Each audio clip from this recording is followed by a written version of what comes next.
इस दुनिया में बहुत जिन्नात और बदरू हैं अपनी अधूरी ख्वाहिशों को पूरा करने के लिए या फिर अपना इंतकाम लेने के लिए इंसानी दुनिया में आने का रास्ता ढूंढती रहती हैं कि किसी न किसी तरह इंसानों पर हावी होकर अपने अधूरे मकसद को पूरा कर सकें। ये कहानी आदिल और सना के साथ पेश आने वाली सच्ची कहानी है। वो लोग हनीमून मनाने के लिए हिमालय जा रहे थे। सारी तैयारी मुकम्मल हो चुकी थी और ये लोग अपना ज़रूरी सामान लेकर बाय रोड हिमालय के लिए निकल गए। रात काफ़ी हो चुकी थी और हाईवे पर इनकी कार के अलावा कोई भी कार नज़र नहीं आ रही थी। रोड के दोनों साइड घने जंगल थे और वीरान सड़क पर बस ये दोनों लोग अपनी कार में बैठे थे। आदिल और सना एक दूसरे से बात कर रहे थे। आदिल का ध्यान रोड की तरफ से हट गया। अभी ये लोग बात कर ही रहे थे कि अचानक से कोई चीज़ इनकी गाड़ी से टकराई। आदिल और सना अचानक से चूक गए। आदिल ने अपनी कार को साइड पर लगाया और उतर कर देखा तो वहाँ एक काली बिल्ली इनकी गाड़ी के नीचे आने से मर गई थी। आदिल और सना उस बिल्ली की लाश को उठाकर वहीं के जंगल में दफना देते हैं और ये लोग बिल्ली को दफनाकर थोड़ी ही दूर जाते हैं कि इनकी गाड़ी ख़राब हो जाती है। रात अंधेरी, हर तरफ सिर्फ और सिर्फ जंगल और सन्नाटा और ये दोनों किसी की मदद का इंतज़ार कर रहे होते हैं।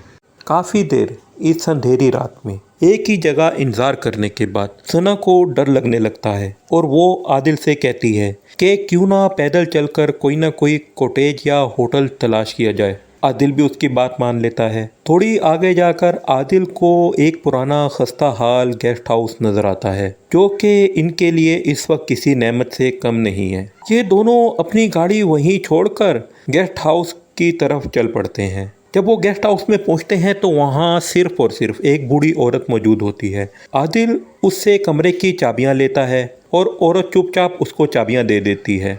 सना कुछ आगे जाने के बाद सना की नज़र अचानक से एक बिल्ली पर पड़ती है और सना की चीख निकल जाती है।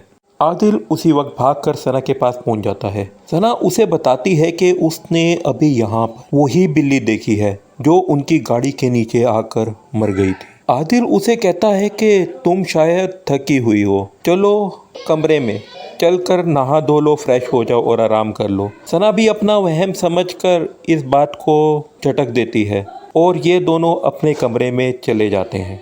सना नहाकर बाथरूम के शीशे में अपने बाल बना रही होती है कि अचानक से शीशे में उसको वही बिल्ली और उस बूढ़ी औरत का चेहरा नज़र आता है और डर के मारे वो फिर से चीख मारती है। आदिल बाथरूम के दरवाजे पर पहुंचता है और दरवाज़ा बजाकर सना से दरवाज़ा खोलने का कहता है, लेकिन सना डर के मारे बेहोश हो चुकी होती है। आदिल भागता हुआ रिसेप्शन पर मास्टर की लेने के लिए जाता है, लेकिन रिसेप्शन पर भी कोई मौजूद नहीं होता और वहाँ दीवार पर मौत लिखा हुआ होता है और एक काली बिल्ली की लाश पड़ी होती है। ये सब देखकर आदिल का रंग पीला पड़ जाता है और वो घबराहट के आलम में सना को लेने दोबारा कमरे की तरफ आता है।